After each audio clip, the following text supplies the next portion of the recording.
Breville oven convection fan not spinning? Fix it fast. Before you assume the fan is dead, use the settings that actually turn it on. Step 1. Enable convection for the current function. Press the convection button to cycle through no convection, convection, and super convection. Select convection or super convection for your chosen function, then press start so the fan can run. If the display shows no convection, the fan will stay off. Step 2. Keep the door closed to let the fan run.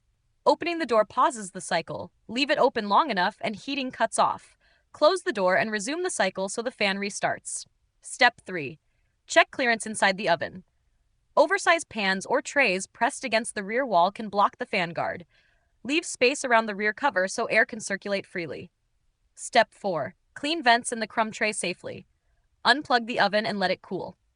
Slide out the crumb tray and wipe it clean.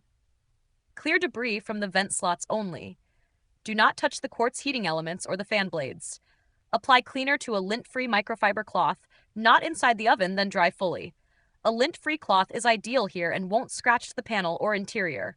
Step 5. Test super convection. Run bake with convection, then switch to super convection. If you hear airflow ramp up, the fan works. If it stays silent in both, that points to a failed fan motor.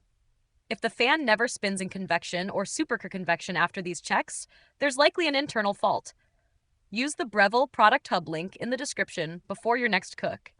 If this got the fan circulating, subscribe to No Filler Fixes for more fast appliance help. And if you need a lint-free microfiber cloth set, I've linked the one I use below. It cleans vents and panels safely without scratching. Thanks for watching, and keep the air moving.